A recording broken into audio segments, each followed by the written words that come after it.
Greetings all, and welcome to Lucas Brews, and part 3 of my out-of-box build of the Hasegawa F4U-1A Corsair. In this episode, we'll finish off Pappy Boyington's aircraft Y883 with some heavy-handed Pacific weathering and a few final details. So, without further ado, let's get into finishing this one. I usually start the weathering process first with some metal chipping, and for this I do an initial layer using some Vallejo Model Air aluminium. I dipped a fine brush in the paint, and then dabbed the brush onto some paper towel to remove most of the wet paint, and then dabbed the drier paint onto first the propeller spinner and the edges of the blade to create some chipping. I also swiped it across the propeller blades for a couple of larger scratches based on reference photos. I closely followed reference photos, applying the chipping onto the leading edges of the wing, and then quite heavily in a particular pattern along the panel lines near where the crew would stand on the wing to access the engine and fuel tanks, as well as around the foothole in the flaps, which would actually not have been present on an early Dash 1 model like A83, around the cowling and cow flaps, access hatches, and then very lightly on the main wheels, tail hook, landing gear doors, and underside of the cowling. I dab the paint on, taking care to apply it when it's dry and in very small amounts, building it up gradually in areas where I want a more chipped effect. This first layer acts as the deeper chips that have gone through the paint and primer, which you often see in more beaten up Corsairs. The next layer of chipping would be some of the primer colour, which you can also see subtly showing through in areas of heavy chipping in certain photos. For this, I use a US primer colour from Vallejo, once again dry brushing and dabbing this colour very carefully on, mainly around the deeper scratches near the top of the wings, but also around the cockpit and various access hatches. The third and final layer of chipping would then be the more superficial scratches, which were created by mixing white with the camouflage colours and then dry brushing or swiping it onto the various panels around the walkway and engine cowling, where the aircraft paint could be scratched by the pilot or ground crew working on or getting into the aircraft. Once the chipping had dried, I then moved on to applying a coat of Tamiya Black panel wash. This enamel wash was applied over all of the recessed panel lines to highlight them and also give the appearance of grime that's built up inside of the gaps. I made sure to apply this wash very heavily around the cowling area, since these areas could be very prominent on Corsairs given the amount of oil and grime they seem to spit out. I also tried using some brown enamel wash on the underside of the aircraft, which normally gives a more subtle effect on lighter colours and the appearance of dirt, but kind of ended up looking more like some sort of subtle rust wash, which I wasn't quite after. Once applied, the excess panel liner was then removed, and the effect softened by rubbing a cotton bud dipped in some X20 enamel thinner and rubbed over the entire model. I often try to rub in the direction air would flow over the aircraft to give the impression of streaks, and in some areas I rubbed away less of the effect, especially around the engine, to create the illusion of some built up oil and grime. To replicate the dried oil and grime you often see on the underside of Corsair's cowlings, I dabbed the cotton bud, leading to some very nice subtle splatter marks. I also used a brush dipped in the thinners to get into tight spaces such as the engine cowling and the landing gear. I also found the brush was very good at creating a subtle streaking effect down the fuselage by dipping the brush in thinners and then dragging it down the sides, causing some of the panel wash to streak downwards. Once I was finished doing the panel washes, I noticed that some of the paint and primer had peeled off, exposing the plastic on the leading and trailing edges of the wings. I've never had this happen before or since this build, but luckily the damage wasn't too serious, so I ended up using a brush to apply some of the gloss black primer in the spots the paint had gone, and while that primer cured, I painted the canopy frames a base coat of the interior green, which I'd used in the cockpit to replicate the internal frame structure. I also repaired the tail hook, pitot tube, and one of the landing gear bay doors, which had come off during the panel wash. I left the model for a good day or so for the primer to cure, and then I was ready to paint over it, but before doing so I prepared some Uptilong oil paints by squeezing out ivory black, buff, engine grease, white and light mud onto some cardboard, and then I sat the cardboard aside for around about 2 hours so that any excess oil could leak out of the paints, ensuring they would have a matte finish.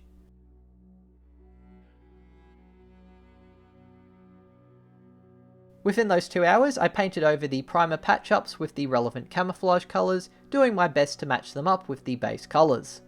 A second coat of interior green was then applied onto the canopy, and I painted the exhausts with the Vallejo model colour gold as a base coat.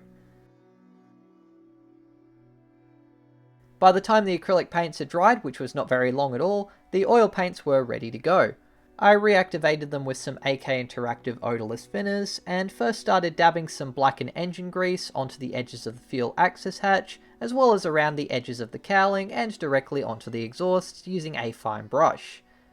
The ivory black was then dabbed and streaked backwards from the exhausts, as well as onto the ejection ports for the shells.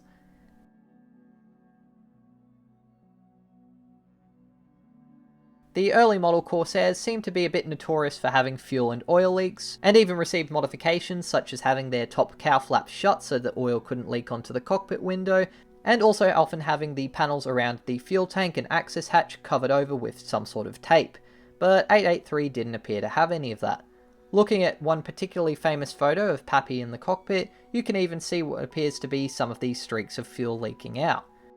This was a bit of a tricky effect to try and replicate, but I found by using thinners to streak the blackened engine grime down the sides of the fuselage and onto the wings, and then applying some more oil paint and once again thinning it down in a few spots, I was able to gradually build it up and achieve the effect that you can see in various photos.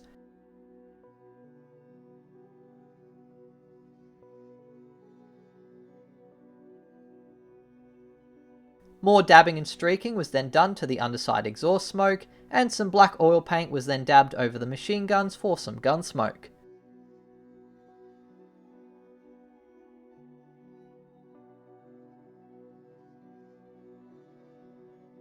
From my knowledge, most of the airstrip of Guadalcanal was covered in crushed coral to prevent aircraft from sinking into the mud, so I decided to apply a fair bit of buff and white oil paints onto the tyres, and then gradually remove the excess with the thinners to create a thick build-up of what looks like coral dust on the treads.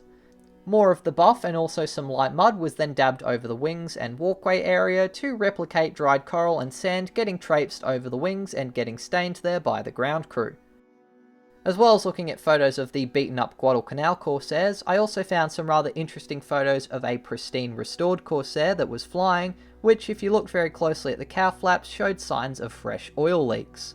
This illustrates that even on a well-kept Corsair that wasn't in combat and being used heavily, you would encounter some sort of oil stain and leaking. I decided to try and replicate some fresh and old stains on this war-weary Corsair by first applying some X20 enamel thinners onto the cowling, and then using a very fine brush, I dragged some light streaks of XF1 flat black onto these areas.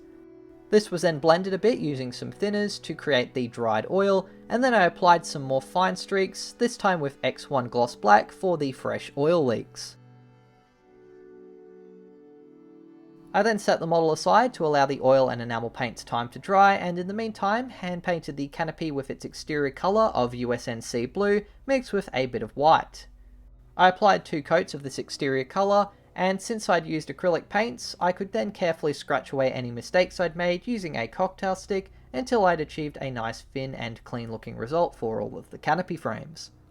The kit's canopy lacks the early -1A's extra frames, but decals are included to replicate them, which were applied and seemed to work okay even with a bit of silvering. The final details on the aircraft to paint were now the nav and identification lights, which I created first by painting the recessed nav lights with some Model Air RLM01 silver, and then dabbed a small dollop of this paint where the ID lights would be on the underside of the right wing.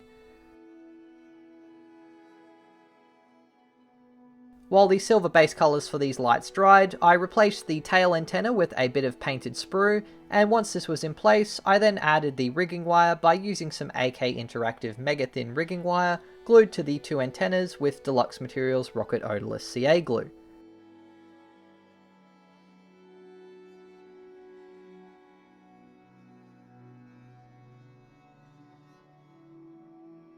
Once the main wire was in place, I then carefully added the smaller wire, which leads to just behind the cockpit and then back to the tail antenna.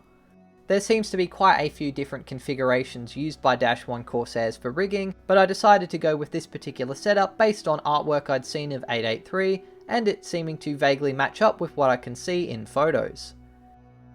By now the silver base colour had dried, so I painted the nav lights with Tamiya clear red and green, and for the ID lights I used clear red and green as well, with some model colour yellow since I didn't have any clear yellow for the third light.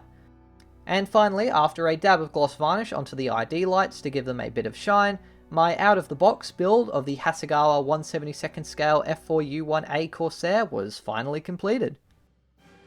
And here you can see the finished model. So I had a lot of fun with this build. It was easy to put together and definitely a nice palette cleanser in between more complex kits and 3D printing. It was also a really nice chance to revisit a classic since I built the -1D Hasegawa kit when I was about 15, so it's very nice to see the difference after a few years of model making. While you could build this kit with its included raised panel lines, I really wanted to practice rescoring on a smaller and cheaper kit such as this one, and I think that the massive access hatch on the forward fuselage is a really noticeable feature on the Corsair, which is a bit of a shame that this kit misses out on it.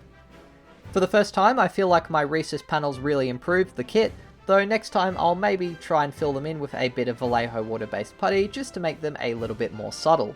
I'm really happy with the paint job, and if it weren't for the tip drying, painting the faded 3-tone scheme would have been pure fun, and it was super satisfying to see the effect of these layers build up and blend them together. It was a really fun challenge to try and achieve a heavier and Corsair specific effect with the weathering, and I feel like looking at reference photos very closely while doing the metal chipping helped me achieve a much more subtle and realistic effect, which is more heavy in areas where it's appropriate. The Hasegawa Corsair may be old and basic, but it's really simple, goes together well, provided you do a bit of sanding, looks pretty accurate on the outside, and better yet, in Australia it retails in some places for as low as 15 AUD, so you're getting a very good price for a model of this size and vintage.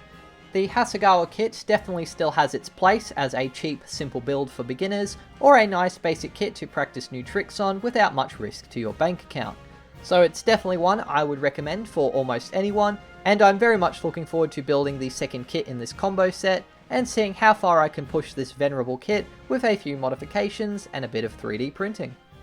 Thank you very much for watching this video. I do hope you enjoyed it and got something out of it. If you did, please be sure to leave a like and also subscribe to the channel as it really helps out. A massive thank you to my wonderful patrons who helped to fund not only me buying these kits and the products I use to make them, but also the time I spend on these videos. If you want to help fund my projects and this channel, then please check out my Patreon, the link to which will be below. And to celebrate reaching 3,000 subscribers in the last month, I'll be doing a Q&A video talking a bit about my plans for the future of the channel. So if you have any questions you want to ask, feel free to leave them down in the comments below, or also on the post I put up in my YouTube community tab. I'll be putting together a full version of this build if you want to watch all 3 parts together, and hopefully I'll have part 2 of the Revell Corsair ready sometime in the next week or two. Following that, I've got a few other projects I'm looking forward to sharing, and of course I'll be doing the Q&A video to give you guys a bit of an update on where things will be heading in the next year or so. Anyways though, thanks again for watching, and until the next video, as always, take care and model on.